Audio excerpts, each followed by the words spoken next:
Hello, welcome to Port Misery, a GH podcast where we try to figure out why everyone in Port Charles is so miserable this week. Y'all, when I tell you this is like the third time I've recorded this opening because I'm doing too much. I'm doing way too much. I'm rambling about stuff. I'm not saying stuff I need to be saying. But hey y'all, how you doing? It's been a minute.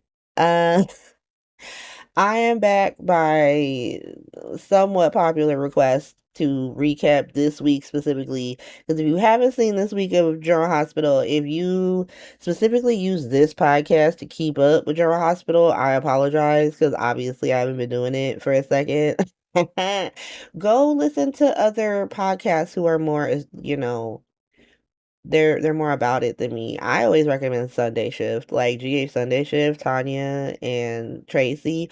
And I'm usually more on that show than I'm on my own show at this point because Tracy's just really good at being like, "You want to be on Sunday Shift?" And I'm like, "Yeah, bet. Let's go."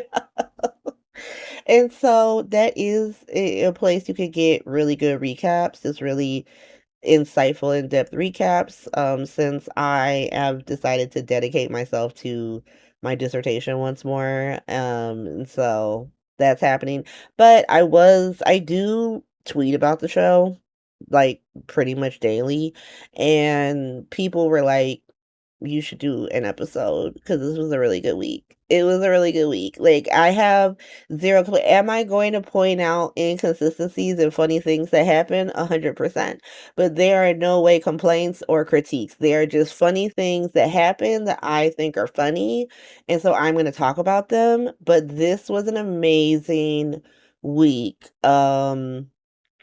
John Oliver showed up. John Oliver showed up and they wrote him like the most badass character they could possibly write for him, which I love that for him. If you're gonna have John Oliver be on the show, let him be a cool character. We lost some people.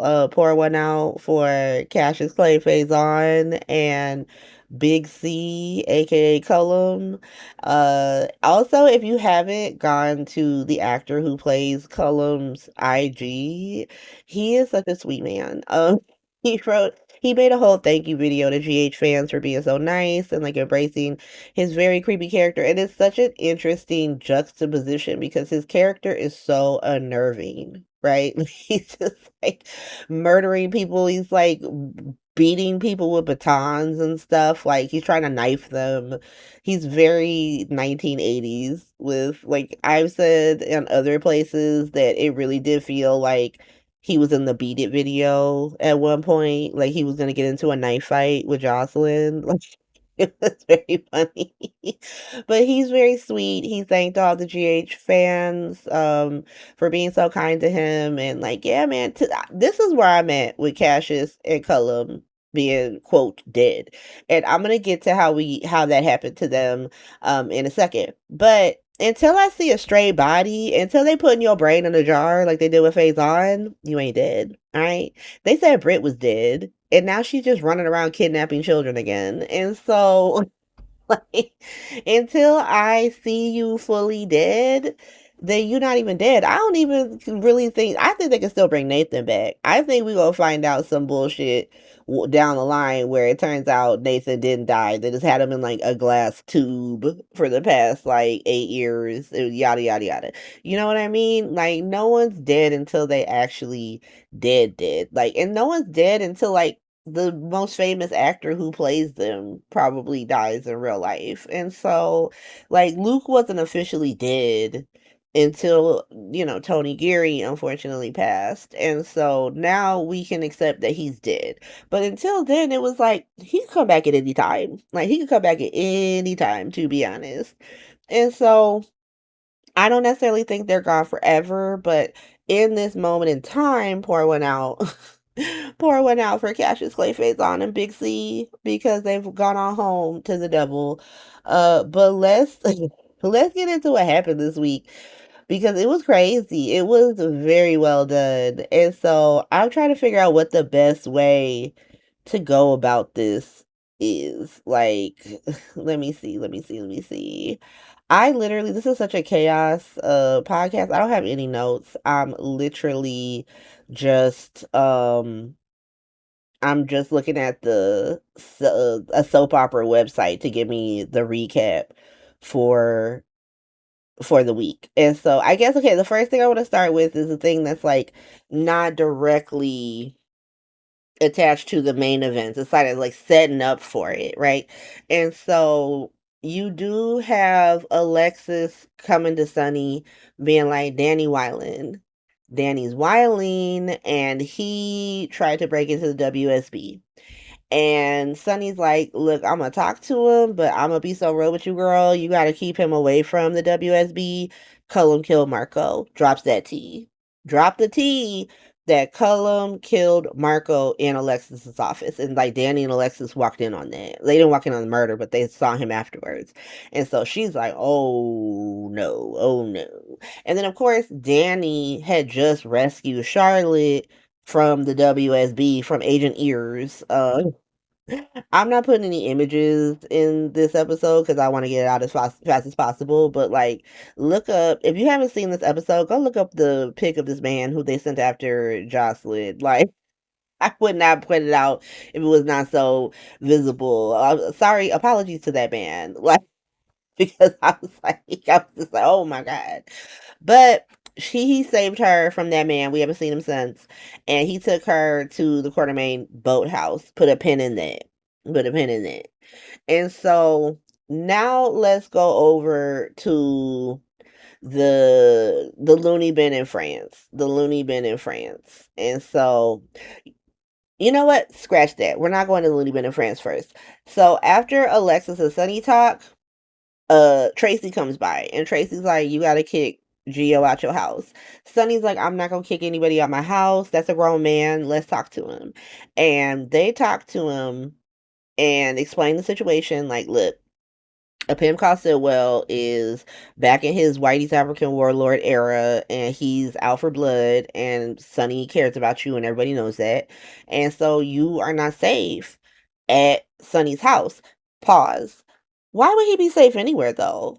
Like that's my thing. Is that like anybody can run into the Quartermain mansion anytime they want. That's how you ended up with Ronnie in your house, almost like stealing your house from you, girl, because she just walked onto the property whenever she felt like it. Drew was walking onto the property. He was just scaling fences. Like if people want to be on the Q property, they will be on the Q property. Like Sonny committed a whole ass murder. He murdered an FBI agent. He killed Jagger on the Q property and then staged a whole affair with Carly in Tracy's bed. And so like while I hear Tracy, like I hear you girl, like it is not safe with Sonny. Girl, it's not safe with you. And just keeping it 100, you just pissed off Whitey's African warlord being like, we're gonna kick you out of deception. You just said that to that man. You were like, fuck you, I'm sorry you lost your son, but we don't want to deal with the bullshit anymore. And so I don't understand why Gio would be any safer at Tracy's house than he is at Sunny's house at this point, or walking around Port Charles in general. Like everybody in Port Charles beefing with Whitey's African warlord. We're all the fandom is beefing with. If he saw us, he run up on us, and so I hear her, but also, girl, what? And so Gio is really like, thank you so much, Grandma Tracy. You know, I love you, girl. I love you, Mama Tracy. And I have so much love for you. I have so much respect for you. But I must stand by my papa. Yeah, I must stand by my papa because he stood by me. And he been standing by me even since before he knew he was my papa. He was still standing by me. And that's why I got to stand by him. I was like, I hear that. But also, wasn't like Olivia still standing by you before like she knew she was your mama Olivia? Like what was Dante and Brooklyn not standing by you? Like you had prior relationships with these people too. And so it's very weird to me that he's like trauma bonded to Sunny. But he's like, yeah, I must stay at my papa's house, but thank you so much.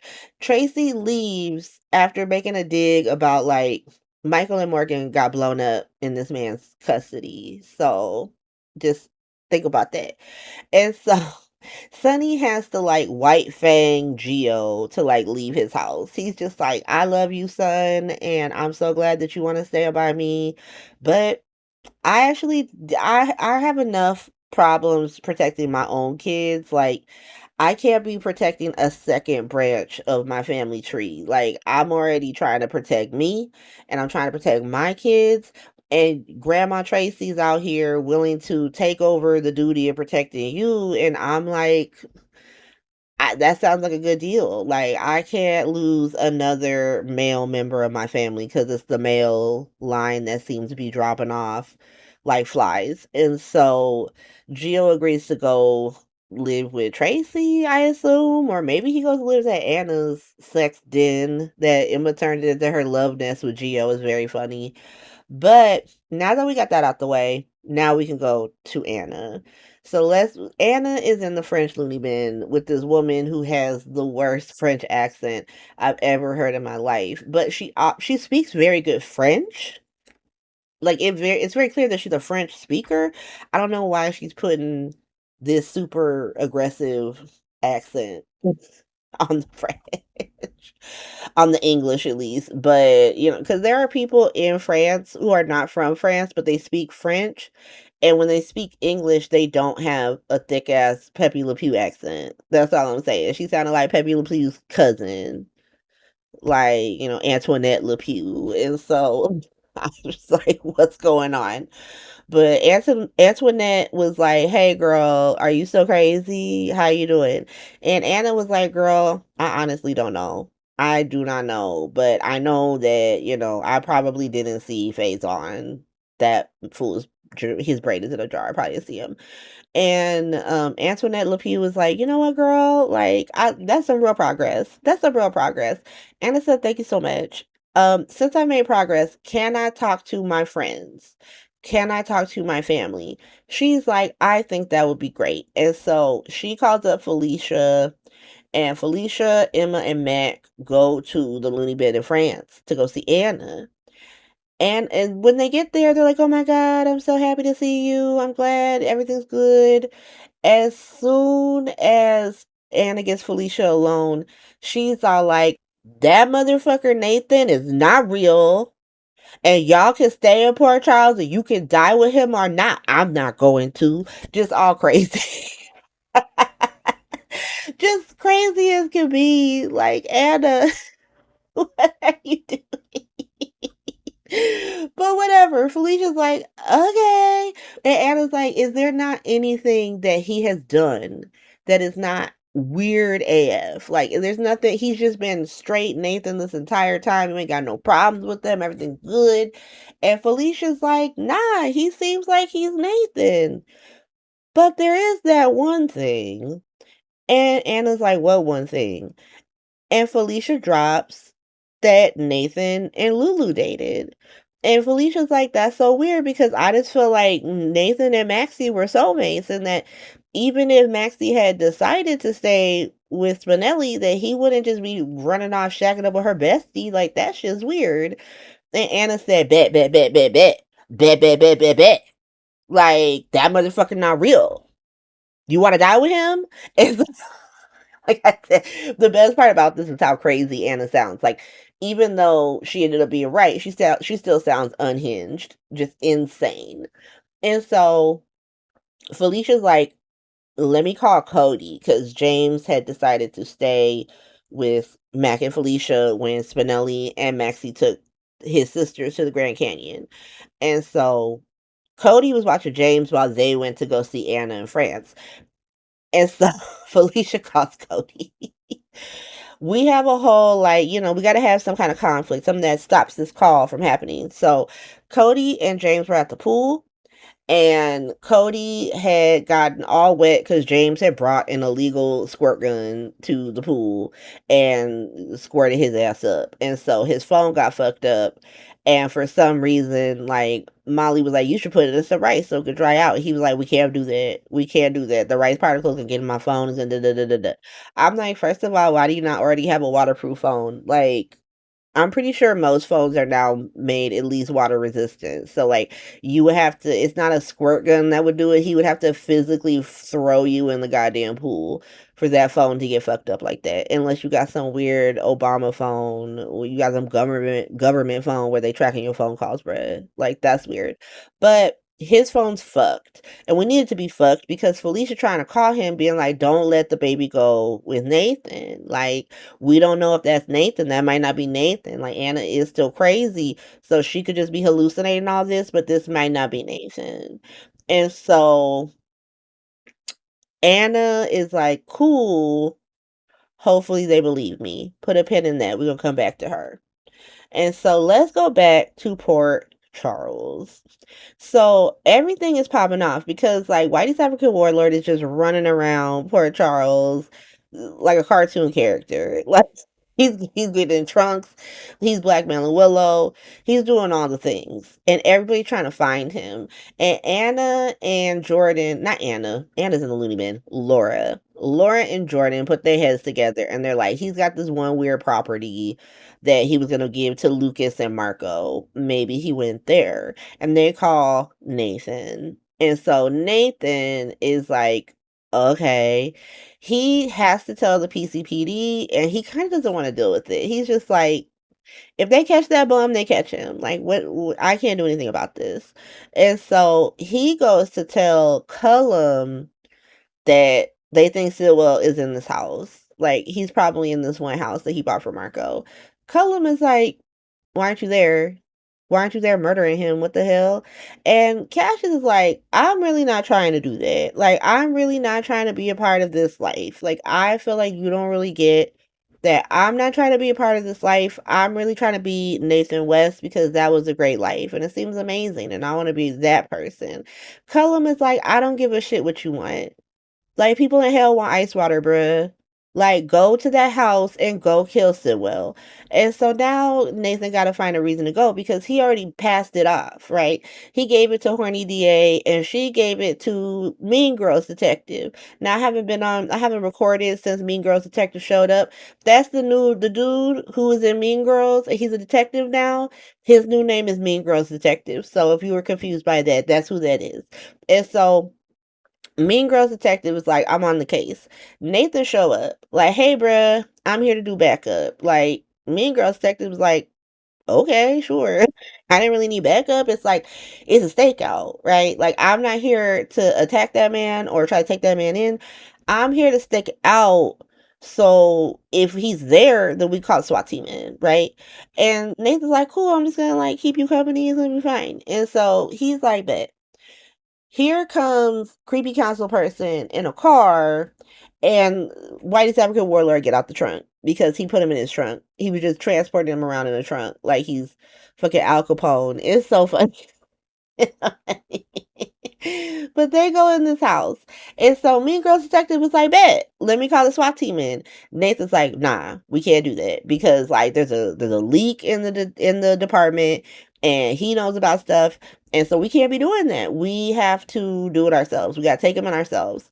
Mean Girls Detectives are like, okay, I guess. Like, and so they go in there. As soon as Nathan and Mean Girls Detective show up, Sid will start crashing out. He starts crashing out immediately. He's just like, ha ha, Cassius, my boy, shoot this man. Now, Mean Girls Detective is mad confused. He's mad confused. And by the way, he's one of my new favorite characters just because I love how confused he has been since the second he's got to town. Like, he has no idea what's going on. He thinks everyone in town is corrupt. And he's right. He's 1000% right. But he could not even imagine the bullshit that he found himself in because he's from a normal part of America, clearly, where this shit don't happen. Where people you just have like petty theft and B&Es and maybe some domestic disputes and stuff like that, some jaywalking, right? You don't have like white East African warlords and spy agencies and long lost twins and all this shit. And so this man is rightfully confused. The police commissioner is the son of the local mobster, right? The mayor is his fucking ex mother in law. Like, it's a weird town, and he has the right energy as a regular person moving into this town. Like everybody else who moves to Port Charles acts like this is normal. Everyone's like, "Yeah, this shit's normal," because they're weird. Because they're weird, right? Like, Nina can't act like, "Ooh, Port Charles is so weird," when you came to town faking that you in a wheelchair, right? Like, you can't do that after you just got out of a 30-year coma that your mama put you in. Like, you're fucking weird, and so Port Charles seemed normal to you. But Mean Girls Detective, you could tell he not weird like this. He's not from a weird place, he's from a normal place where people do normal things. And so when Sidwell started talking about Cassius, my boy, let's shoot him in the face. He's confused. He's like, "Who is he? Who is Cassius?" Sir, you must be confused. I don't know if you haven't eaten in a minute because I know you've been running around town like a Looney Tunes character, go being inside of trunks and stuff. Like maybe your blood sugar's low. This is my partner, Nathan West. He just started laughing at him like, "Bruh, you don't know anything. You freaking noob." Like, you new here, clearly. This is a long lost twin. Welcome to Port Charles, bitch. And Nathan just started pointing the gun at him. Like, sorry, bruh. So sorry, bruh, but he right. I'm shady. And so Mean Girls Detective was like, listen, I'm built different. I'm built different. You shoot me if you want to shoot me, bruh. You do what you gotta do. But Horny DA know I'm here. She gonna send the SWAT team in. Y'all all caught. Y'all are all caught. And so you do what you want to do. All of a sudden, Cash just pointed the gun at creepy council person. I said pause. As far as Mean Girls Detective know, creepy council person in it with him. He literally drove this man here in his trunk. And so, like, he don't even have a gun on him. And so, who cares if Cash want to shoot him? Like, the three of them are in it together, as far as I'm concerned. If I'm Mean Girls Detective, but for some reason, him pointing that gun at creepy council person makes it so he's like, yeah, you know what? I can have this energy for myself, but I can't have it for someone else, right? I can't be like, yeah, shoot that man. I don't care. Shoot him. Shoot me. Y'all both caught. And so he puts the gun down. Cassius fucking pistol whips him. I said, "This the show we doing now? We pistol whipping people? That's crazy." Like, Cassius, is that what Nathan would do? Cassius gonna get a bracelet made that said, "What would Nathan West do?" Like, WWNWD. Like, what would Nathan West do? And it's like Nathan West wouldn't do this, bruh. But he pistol whips Mean Girls Detective.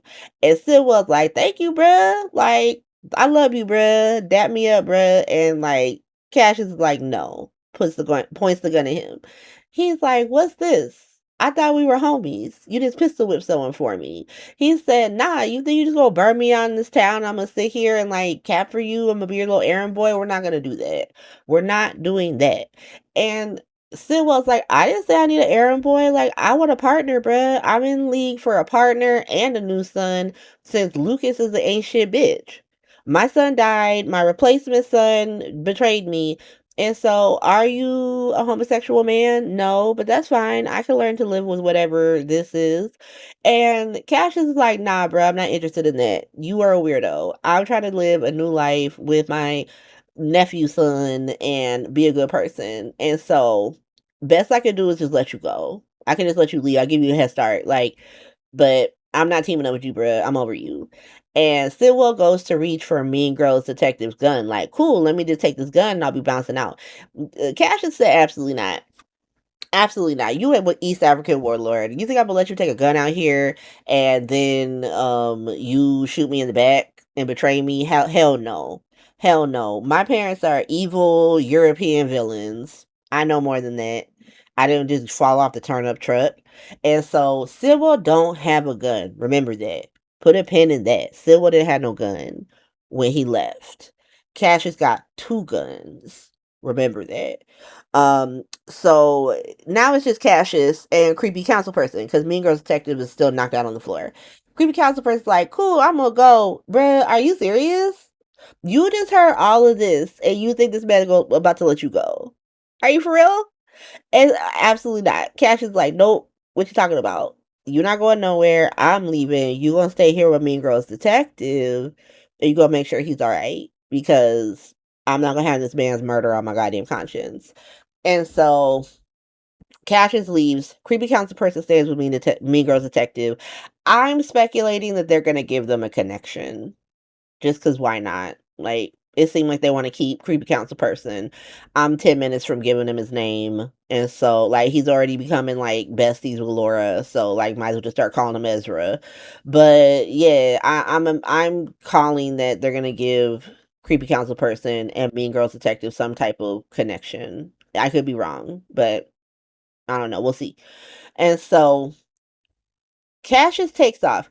He leaves the house. He breaks his SIM card, which I think is super funny on a show that doesn't care that Ethan Lovett was not an orphan, building a whole damn story around Ethan Lovett being an orphan and he not an orphan. But you know to break the SIM card so you can't find this man. Cool. The shit GH chooses to care about is always going to be interesting and hilarious.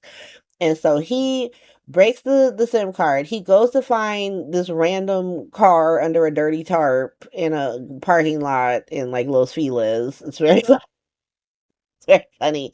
I'm gonna be bringing up Los Feliz. That's the neighborhood that like Prospect Park is in, that the studio is in, that they shoot GH, and it's one of the guest stars of this episode because it's fucking everywhere. You cannot avoid it.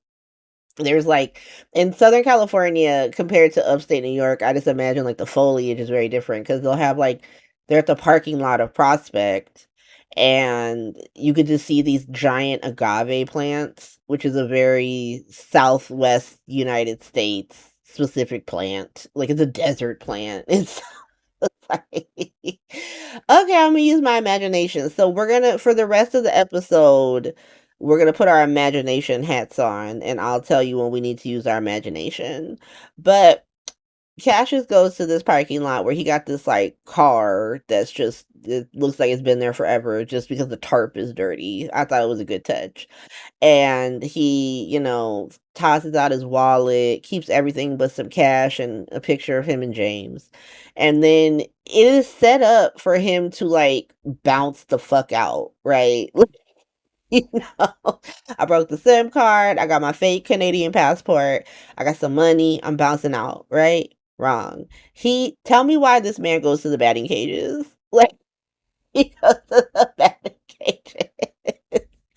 So last week, Felicia had gone to who she thought was Nathan and was like, "You not spending enough time with your baby. You got to spend more time with the baby." And so he set up like a batting cages like outing with him and Cody.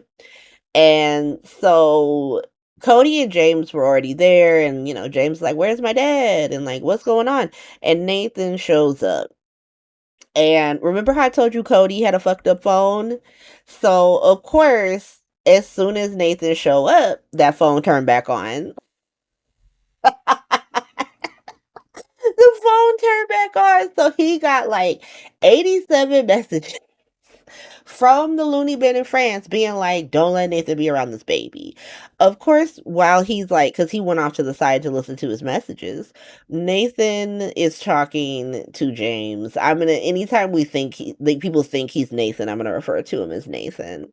But he's talking to James and he's like, "We should get out of here, kid." We should get out of here, son. Cody's tired. Like, let's go. And so they start to leave. Cody's listening to Felicia on the phone being like, "Do not let Nathan take James." And so Cody has to like gone now get Cassius. He's just like, "What you doing? Where you taking that fucking kid?"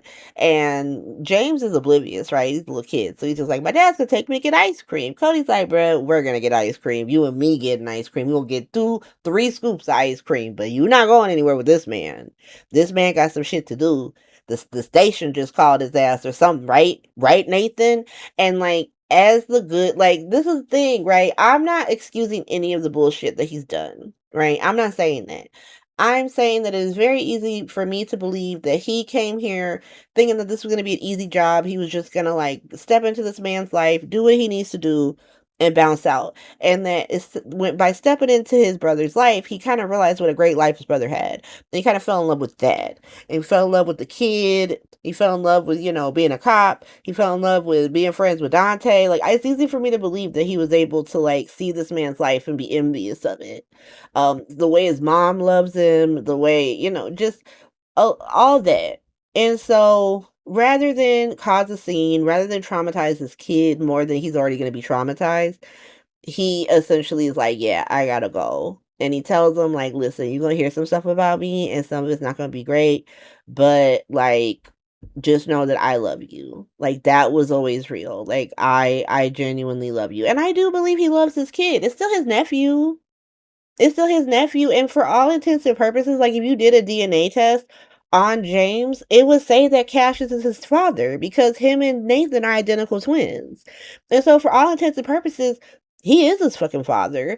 I go by that with Jason and Scout. Like, if you gave Jason and Scout a paternity test, it would say that Jason is her father because Drew and Jason are identical twins. The only way to, like, separate them is through their fingerprints. And so that's all I'm saying. It's very easy for me to believe that he felt because, like, you don't have this prior relationship with this character. And so I'm just going off of what was shown. And so he leaves and he decides to go somewhere. Put a pin in that. Like, let's put a pin in that. Let's go over to Carly. So Carly is like crashing out. She wants to find Jocelyn. She's like, Cullum is crazy. Lucas told her that Cullum killed Marco, and so now she's like, I gotta go get my daughter. Now, originally, she was supposed to go with Lucas and they were to go together. But Lucas is in with Mean Girls detective who got pistol whipped by Cassius. And so she decides she gotta go by herself. She runs into Danny and Charlotte call her because, both at this point, both of their daddies are like, if you in trouble, call Carly. I do feel that like Sunny, that Jason is more like if you're in trouble, call Sunny, but then like Danny's not trying to. Danny knows like it's almost like a Sunny's gonna be the stricter parent situation, so let me call Carly. But they call Carly to talk about the whole WSB thing that the WSB tried to take Charlotte. They want to team up with Carly to go like to go help Carly get Jocelyn. Carly's like, I absolutely cannot take y'all with me. Both of your daddies would never forgive me. Like y'all are wilding with that. But if you have any other help, and Charlotte's like, I got a map of Windermere. This is the worst map in the world. It keeps taking everybody straight through the fucking living room. Like, why is there not a better place to go than the main room of the house? But that's neither here nor there. But they gave her a map. Carly takes off, and they're like, we can't let her go by herself, and they take off behind her. Put a pin in that. We're gonna come back to that. All right. So we got them headed to Windermere. Everybody's gonna converge at Windermere. So another thing that is happening is everybody is sort of getting themselves positioned to be in this final showdown between like Sidwell, Cullum, and like the crazy Cold Fusion Project, right? You got Jocelyn and Obrecht in the Anna Duane Memorial Dungeon. Sidwell's on the run. Cullum. So Cullum is like, I gotta tie up loose ends. And the biggest loose end for him is actually Brennan, right? It's Pikeman. And so he goes to the Mike Corbin Memorial Convalescent Home that Pikeman is staying at. And remember that Brennan can move, right? Because Nina and Willow haven't been injecting him. So he's actually getting better. And Cullum knows this. And so he puts him in restraints and he puts like some carbon monoxide, like a canister of carbon monoxide over his mouth. And he's just like, yeah, die, bitch.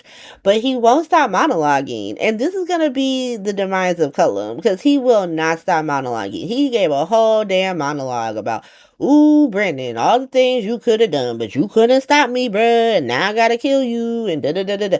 I was like, sir, you could have did this.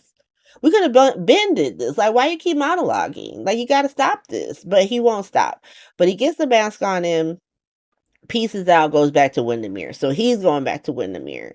And so Nina is like at lunch with Ava, who is being watched by Ethan because Sonny had called her into his office and was like, tell me where Stilwell is, ho. And she was like, I don't know where Stilwell is. Like, I don't fuck with him. He tried to kill my nephew, so fuck him. And he's like, whatever, you one of my baby mamas, which means you're not safe. So I'm gonna have Ethan watch you. And so Ethan watching Ava. Ava is with Nina, and they're just like complaining about the horny DA. They're just like, horny DA keep coming after all of us. Because she going after Willow for that car wreck that Brooklyn caused. Or Brooklyn didn't even cause it. Jordan caused it. It's stupid. It's stupid. But Brooklyn is being a dodo bird and trying to frame Willow for it. And so Nina's like, that horny DA just coming after my daughter because she's salty because she couldn't get her for the crime she actually committed. And Ava's so funny. She's like, did she do that shit? Like, did she do that? And Nina's like, no, of course not. And they was like, okay, well, I had to ask because your daughter's a raggedy bitch. Like, let's be so real. Like, I'm not hating, I'm just being real. But they were like complaining about the horny DA. They disperse. Nina goes to find Brennan because they're like, she goes to bring him a hamburger because for some reason they're like burger buddies. Like all of a sudden, got to set up the like Nina Brennan ship, I guess, which is fine. It's a perfect containment ship for me. Like, yeah, y'all get together. Love that. And so they essentially, Nina finds Brennan and is able to tell him or is able to save him. And then she's like, I'm gonna get you moved to another room so old boy can't find you, like under a different name. And I'm like, I don't really know how that stops him. Like, he's a spy. I'm sure he could figure out that you just moved this man to another room under a different name in the same exact building, but whatever. That was nice of her. Cool. And then Ava and Ethan go back to the gallery. And so I'm sorry. Ava and Ethan, maybe that'll be their ship name because people have been like, what's their ship name? And I was like, maybe it could be just Eva because like Ava's got a really short name, so it's hard to do ship names with her.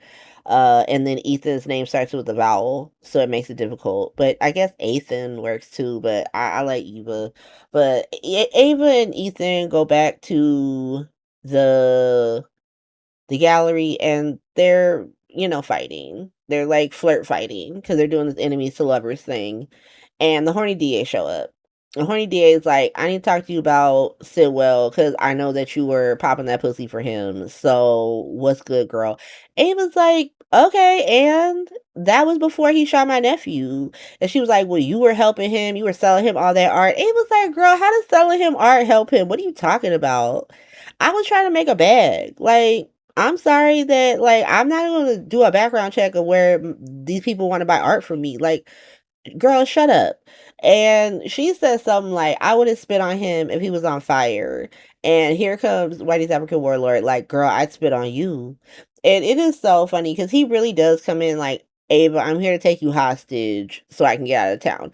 Ava's like, not the fuck you are. The fuck you are, bruh. You tried to shoot my nephew. You an ain't shit bitch. I don't like that. And Stilwell's so funny. He was like, do you want me to apologize for shooting your whack ass nephew? I won't, bitch, because he betrayed me. And then Ava just starts going in about how Marco don't love him no more. Like, Marco is in heaven being like, you should go to hell because you killed my man or you tried to kill my man. Fuck you, bruh.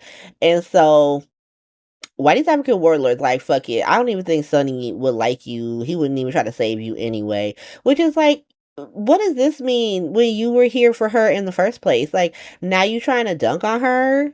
Now you like Sonny don't even like you like that? Like, he likes horny DA? Okay. She don't like him. So it's like, she's not secretly pining for this man. But he's like, yeah, I'm gonna take horny DA because she's a better hostage. Ava's like, bet. I don't care. Cool. Take her. But then he's like, cool, then I don't need you, and goes to shoot Ava. Ethan blocks Ava, and horny DA like pushes his arm out the way. And so Ethan ends up getting shot in the ass. He ends up getting shot in the ass, and he's like about to bleed out of his ass. I said the writers of the show have jokes. Y'all have jokes because what is this? Not him having an ass wound, and it's crazy.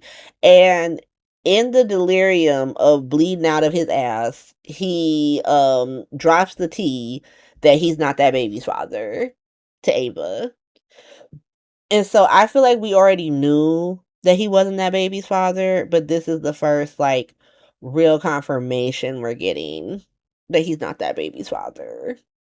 And so that happens. Horny DA ends up like calling Sunny at the behest of Whitey's African Warlord, and Sunny shows up and he's like, bro, what is this? Like, why are you kidnapping this woman? Like, what's she about to do? And he's like, this is gonna be my hostage, this is my, insurance card. It's very funny when you consider the fact that Sidwell and Horny DA are married in real life. Like, that is his wife in real life. But Sonny's there and he's like, "You should just take me. Like, I'll even tell them we teamed up. Like, I don't give a fuck, but like let this woman go." And then he's like, "No, I'm not gonna do that." So Sonny starts reading him her filth. He pulls the Ava Jerome and just starts dropping tea, spilling tea, and he spills the tea that Cullum is the one who killed Marco. And that, you invited that man. Like, every single person who ever hurt one of my children was my op. It was my straight enemy, and, like, while I feel bad about that, your partner killed your son. Like, you brought your son's murderer into his life in this very intimate way, and you gotta live with that. And he said he gutted him like a fish. I was like, "Oh my god." And so Sidwell crashes out, and then him and Sonny start like fisticuffing, and Sonny ends up getting the gun. And so Sonny's like, bet, now I'm gonna kill you, bruh. Time's up. And stupid horny DA is like, no, no, then I'll have to prosecute you for murder. Pause. Why? Why would you have to do that? Why would you have to do that? That's crazy. Like, how could you not say it was self-defense? He shot Ethan is in another room bleeding out his ass. He literally was like, I'm gonna take you to parts unknown as a hostage. He holding a gun to you. At what point is this not self-defense? Like, girl, I need you to stop thinking like a lawyer all the time. Like, it's so crazy. But he decides to not kill this man, even though he did all this bullshit for months and months and months and months. Almost blew up two of his kids. And so she starts making out with him in the middle of the gallery. And that's like Sidwell gets taken away. So Sidwell is still alive and well as it, as far as we know. And I'm happy about that because I would like him to come back. He's a great villain. He's very funny. And so I'm glad that he's okay. But let's go back to Windermere, right? Because that's that man's house. It's so funny because that's Sidwell's house. He owns that house. And he's just been completely kicked out of it. Like, get the fuck out of here, bruh. You are on the run. You a cartoon character. So everybody else is converging on Windermere. Carly's there, with this whack ass map going through the living room, immediately gets caught. Just immediately gets caught by Cullum and a goon. And so the Cullum seemed like he about to kill her himself. Like, she says, like, I just want to find my daughter. And he's like, cool, I'll bury y'all next to each other. And then all of a sudden he starts hearing pops, like pop, pop, pop, pop, pop, pop outside. It sounds like gunfire, but it's actually Danny and Charlotte popping off fireworks. I said, where y'all get this like Dennis the Menace kit? Did you just have that prepped? Like,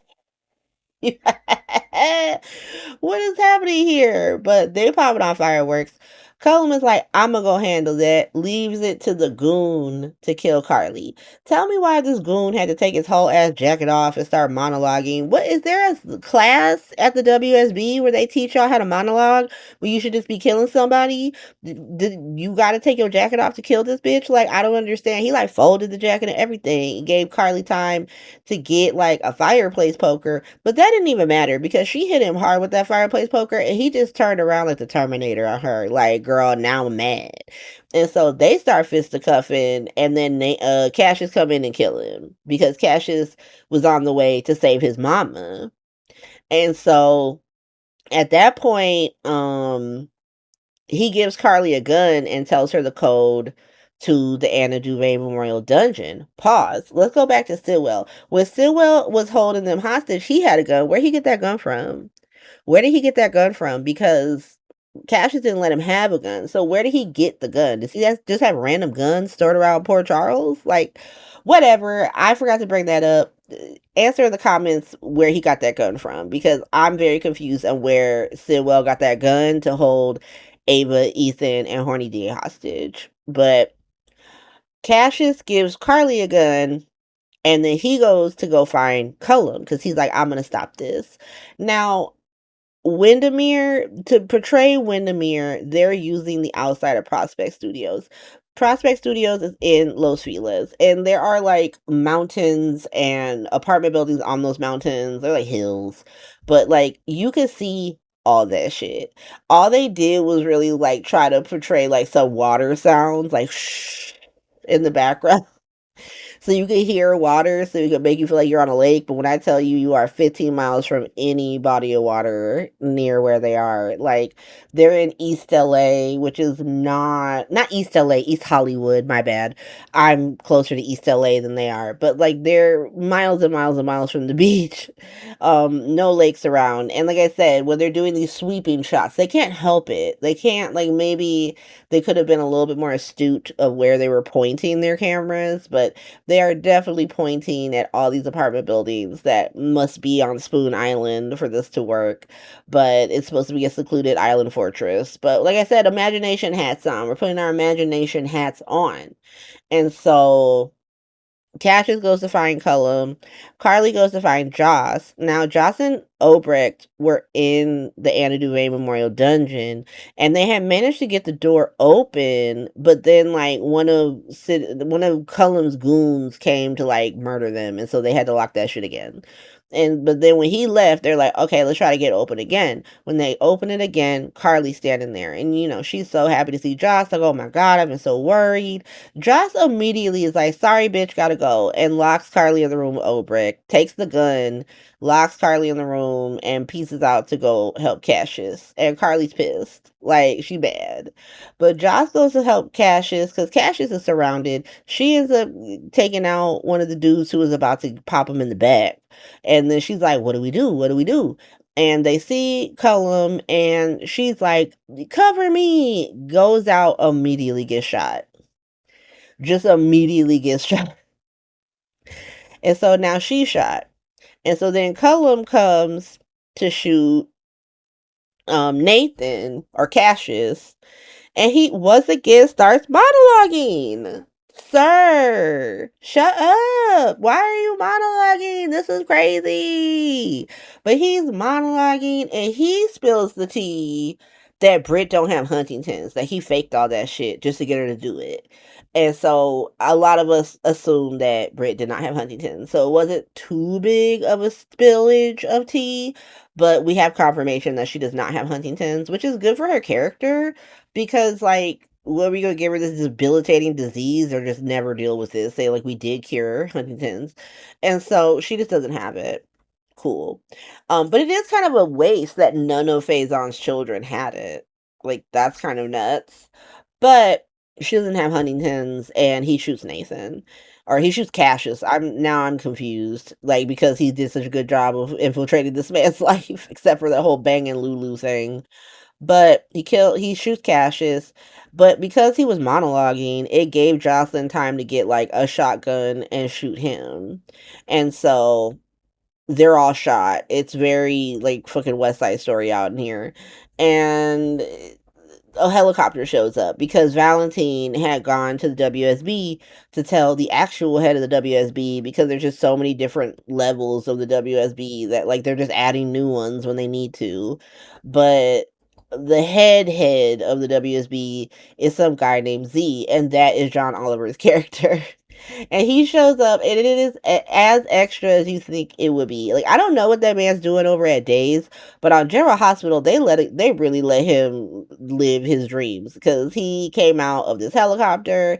He's walking with like armed guards. He got to pop somebody in the back, and he essentially like saves the day. And so we go to the hospital. Now, Carly trying to get in to see Jocelyn, and everybody like, nah, you can't see Jocelyn. And so she's like, bet, put a pin in that. Britt is back because Dante had Britt arrested for kidnapping Rocco. And now that the WSB is back in control of all this situation, not like the evil WSB, because I've been saying this for years, you can always tell how evil the WSB is by the level of clearance Anna Devane has. And as you can tell, she don't have no clearance right now. She has absolutely no clearance. She's in a loony bin. And so the WSB is evil as hell. Right? It's evil as hell. It's doing shenanigans, trying to do cold fusion, trying to blow up the world. But if Anna Devane had full clearance, it would be the good guys. They would be the good guys, and I feel like Anna Devane's clearance is about to get reinstated. And so Britt is like talking to Dollar Tree Dex, who is back. They brought Dollar Tree Dex back, y'all, and he's talking to Britt, calling her a raggedy bitch, and she's being as defiant as ever. Lisa comes to talk to Britt and is like, so when you gonna be done lying to me, girl? Cause like you could have told me about this at any point.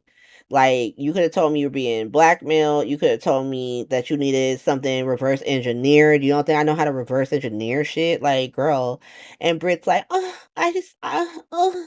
And Lisa's like, yeah, girl, I don't have time to deal with this. Like, you're an adult. Like, you either want me in your life or you don't. And it really seems like you don't. And so I'm gonna go be with the kid who does want me in his life. Put a pin in that, right?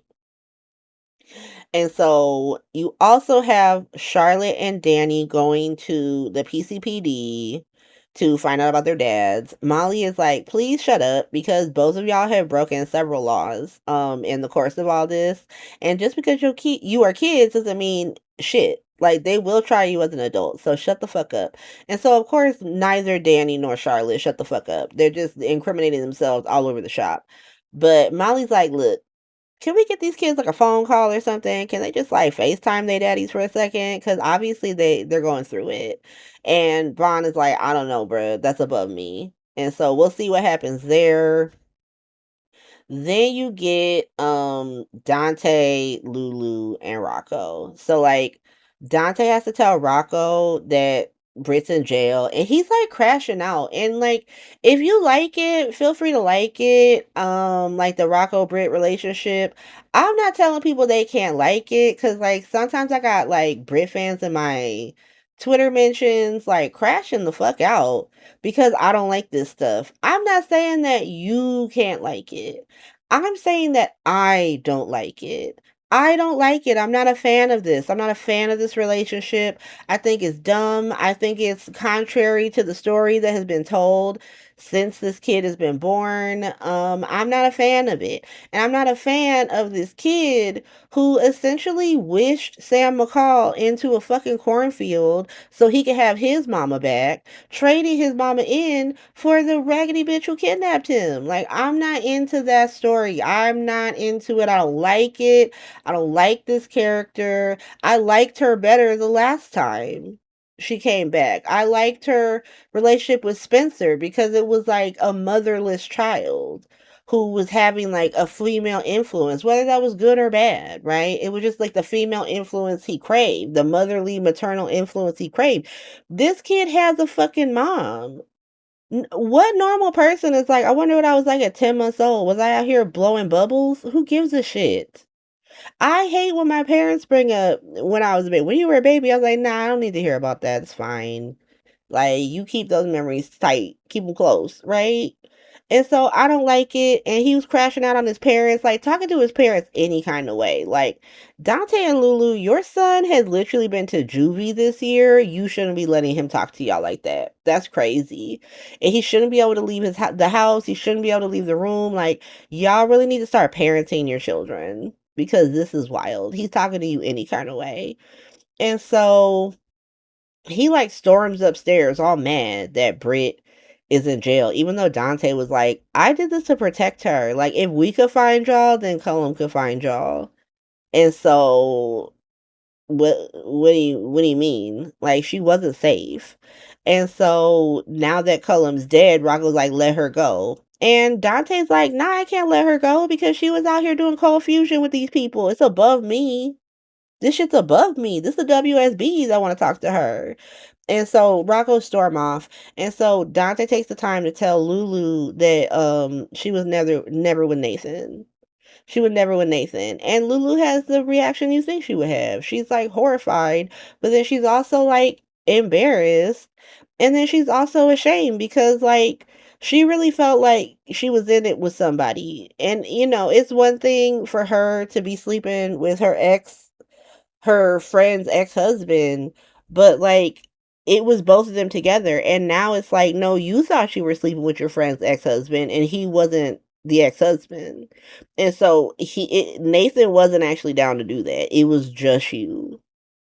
And that would make me feel a type of way. I'd be like, damn, I really felt like I was in it with somebody, and it turns out I'm not. It turns out I'm just a raggedy bitch by myself.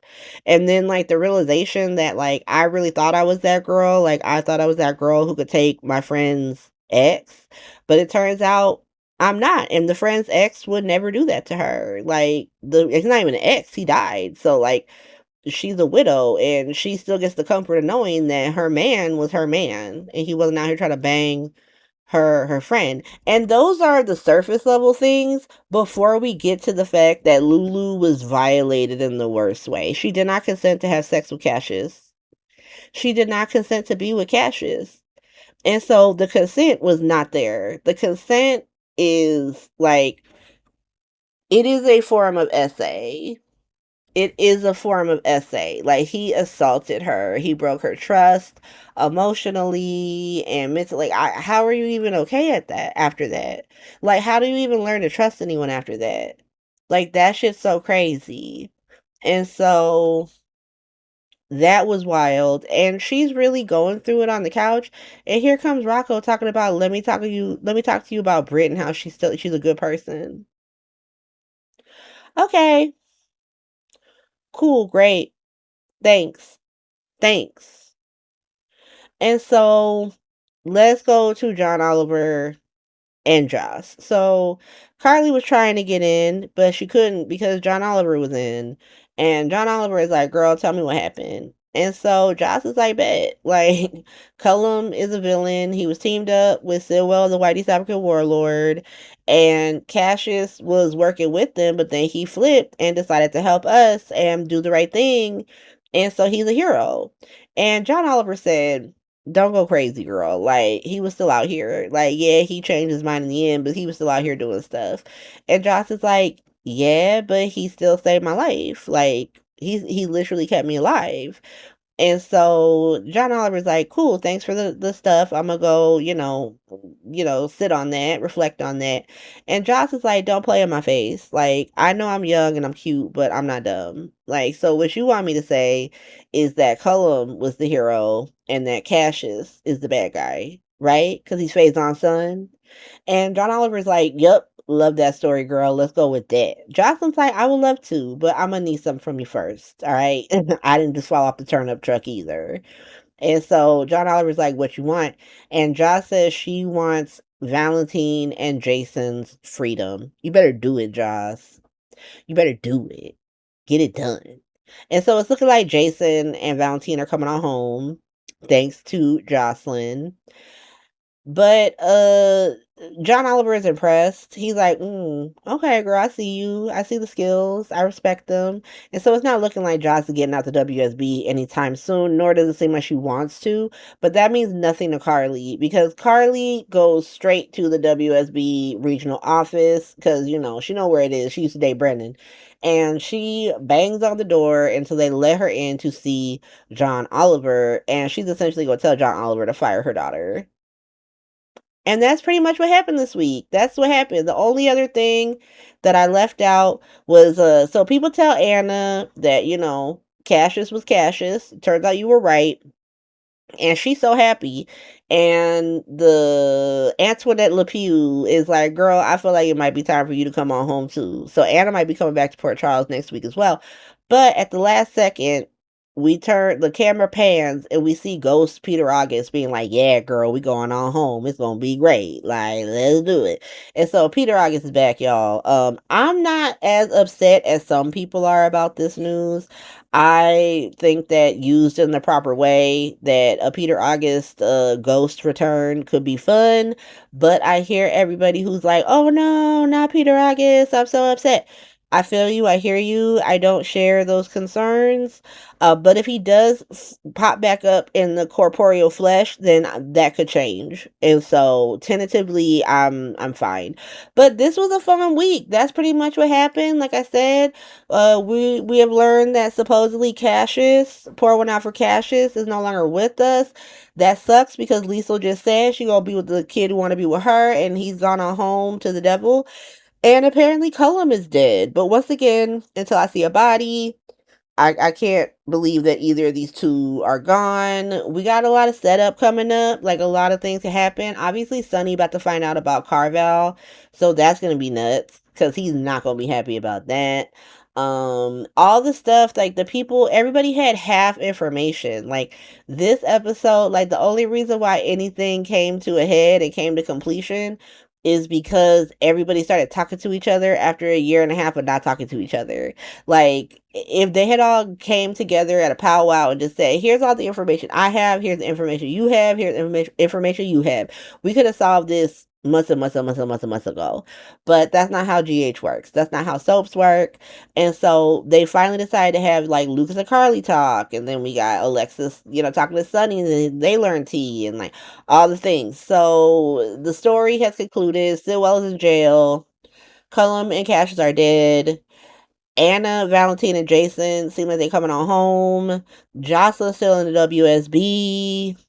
And we gonna see what happens with Anna and and Co. Dante and Lulu. Lulu crashing out over, the fact that Carly's been having Valentine at Attic Family Holiday since like Christmas. And so, thank you for listening. If you like this, feel free to like it. Subscribe at your own risk since it's so few and far between that I make these. But listen to Sunday Shift. Once again, another shout out to Sunday Shift because I love those ladies. They're so fun. But thank you for listening, and I will see you next time. Bye.